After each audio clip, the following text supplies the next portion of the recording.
Hello everyone, welcome back to our channel. मी आहे शर्वरी आणि तुमच्या सर्वांचं खूप खूप स्वागत करत आहे आजच्या या खास मिनी ब्लॉग मध्ये. आजचा ब्लॉग स्पेशल आहे कारण आम्ही निघालो आहोत व्हॅन्कूव्हर आयलंड साठी, one of the most beautiful and peaceful spot in Canada. मम्मीसाठी पहिलीच आयलंड विजिट असणार आहे, सो ती तर खूप एक्साइटेड आहे. And the best part, we are going by ferry. एकदम सुंदर वॉटर जर्नी असणार. हा व्लॉग फुल ऑफ निसर्ग, शांतता आणि सुंदर क्षणांनी भरलेला आहे, all captured on the vehicles. So चला जाऊया एकत्र व्हॅन्कूव्हर आयलंड्स वरच्या या नवीन सहलीवर.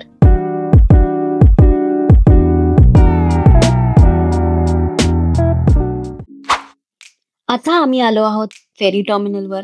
बोर्डिंग सुरू झालेली आहे आणि आम्ही आमच्या स्पॉटसाठी तयार आहोत. इथे जागोजागी लोक गाईड करत असतात, so we have to follow the instructions and keep moving on the lane. This ferry is huge. या फेरी मध्ये कार्स घेऊन जाऊ शकतो, सो तिकीट्स हे कार प्लस नंबर ऑफ पीपलच्या बेसिस वरती डिसाइड होते. आम्हाला कार पार्क करून वरच्या डेक वरती जाऊन बसायचं आहे. इथे सगळंच खूप मस्त आहे. सुंदर सी व्ह्यू, थोडी थंडी आणि उत्सुकता. तर इथेच आम्हाला स्पॉट लोकेट केलाय. So we are just gonna go and park the car. Park करून भेटूया वरच्या डेकवर.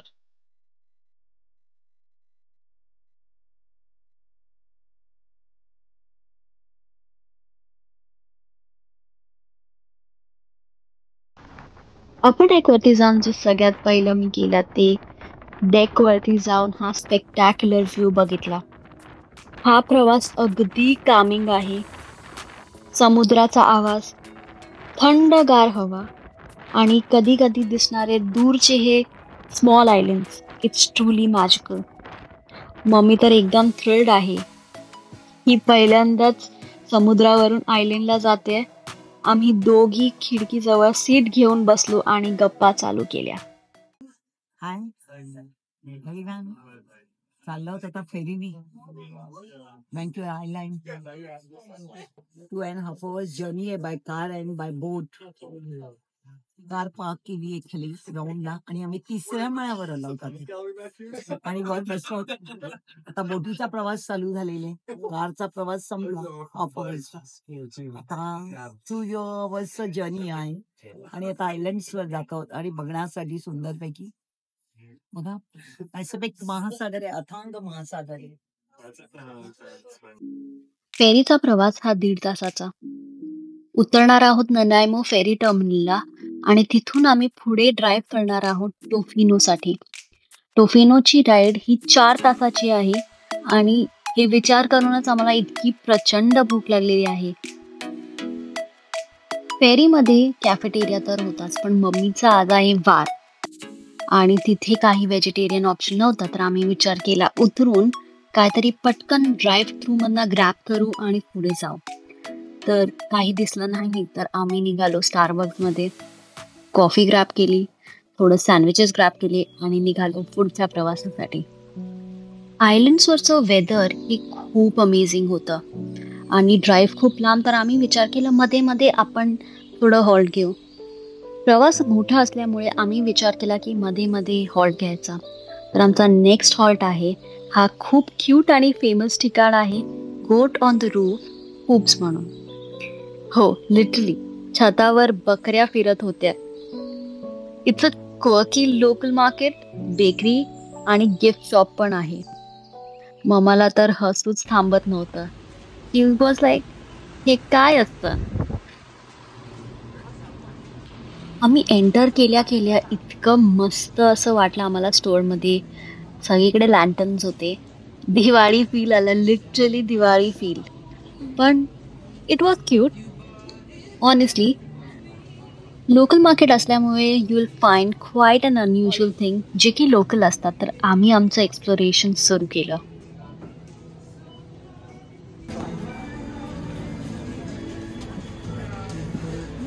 मम्मा घेऊया का हे? अरे काय पण $50 expensive. But it's so cute. वाचतंय ते बघ, मस्त वाचतंय. वाचतंय ते आहे, अँटिक पीस आहे. सुंदर आहे, प्रश्नच नाहीये. पण that is a waste of money. $50. क्या रे. See this butterfly 80. Oh my God, याच्यात 80 सारखं काय नाहीये. काय आहे, $80 लोक घेतात. Art decoration. This is not worth it. अरे वाह, very cute.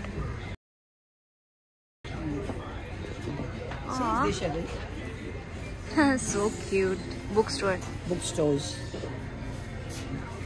Very nice. Bookstore.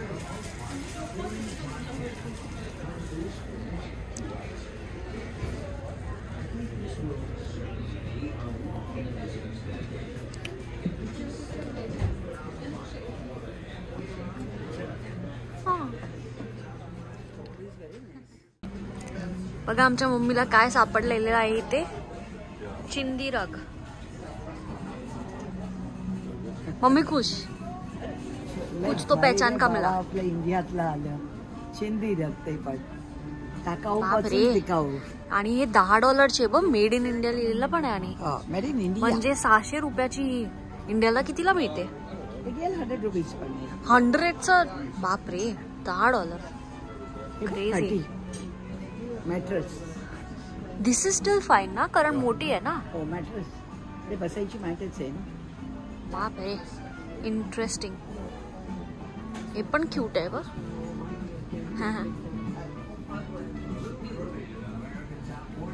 Very nice. हे बेल्स पण आहेत.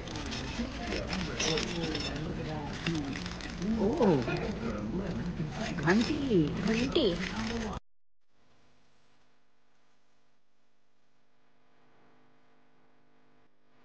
स्टोर मधनं बाहेर पडून थोडं पाय मोकळं करायला अजून चाललो तर बाजूला आम्हाला हा क्यूट लिटल स्पॉट मिळाला जिथे खूप सारे स्टॅच्यूज होते.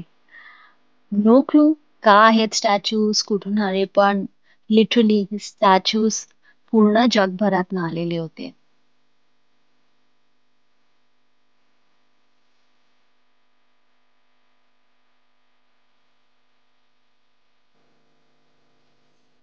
ते बघता बघता आम्हाला हा दिसला क्यूट कॅफे.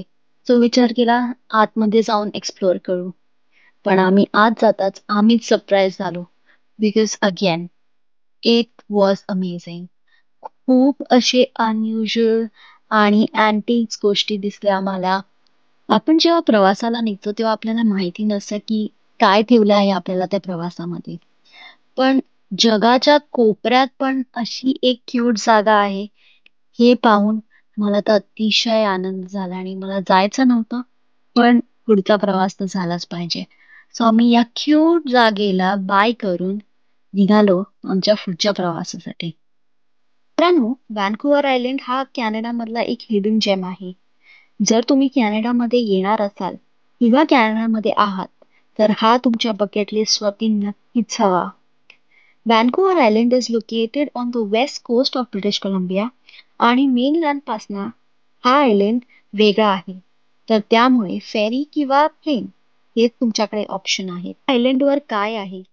फॉरेस्ट आहे, माउंटेन आहे, बीचेस आहे आणि हिवाळ्यामध्ये स्नो पण आहे. अगदी एकाच ठिकाणी तुम्हाला समुद्र आणि जंगलचं कॉम्बिनेशन मिळतं. It's like nature's complete package. And the vibe is super peaceful. No hustle bustle like big cities. ही जागा मनाला शांत करायला परफेक्ट आहे. आता वेळ झाली आहे पुढच्या स्टॉपची, जे की आहे मॅकमिलन प्रोव्हिन्शियल पार्क. जिथे आहे cathedral grove, one of the most miracle forest in Canada. खूप मोठमोठे एन्शियंट ट्रीज आणि 800 इयर पासून जुनी आहेत. तर आम्ही डिसाईड केलं की या फॉरेस्टमध्ये एक वॉक घेऊ. दिस इज गुड. अच्छा आहे ना, बघ. सुंदर आहे. सुंदर. पाणी मात्र पडायला लागली. एवढी मोठी मोठी पाणी. सगळे ते उडन ब्रिजेस आहेत का? एवढी झाड आहेत तर कट करून झाडांनाच लावणार ना ते. पुरातन झाड आहेत ग. गार्डन बघ, झाडाचा बॉटम बघ. अबा केवढा मोठा बॉटम आहे. एवढ्या जंगलामध्ये पण येऊन ते झाडं कापतात.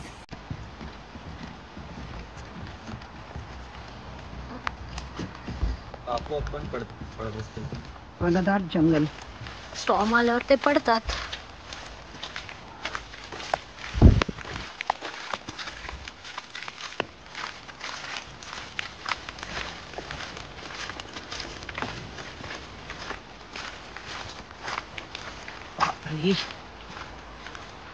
बर्ड्स पण आहेत म्हणून इथे गाठ आहे जास्त. आणि बघ ना, झाडाचं की शर्वी ते बघ, राक्षसी झाड आहे ते बघ मधलं.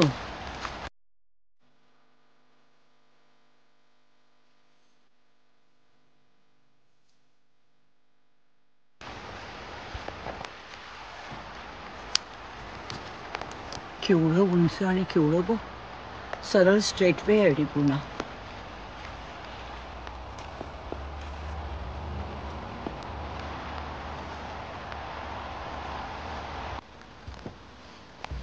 घनदाट जंगल, सगळीकडे बघावं तर सगळी झाडं, आणि ती पण बघा किती घनदाट, आणि झाडांचे आकार बघा, सगळे चित्र विचित्र आकार आहेत. आसाममध्ये केले घनदाट जंगल होतं, पण त्याच्यापेक्षा इथे प्रचंड मोठं जंगल आहे, आणि सगळ्या बाजूनी चारी बाजूनी आच्छादित आहेत झाडं. पाऊस पडतोय, सुंदर गारठा आहे, आणि ब्रिज पण बघा सगळे लाकडाचेच ब्रिज आहेत. बघण्यासारखं काय तर घनदाट जंगल.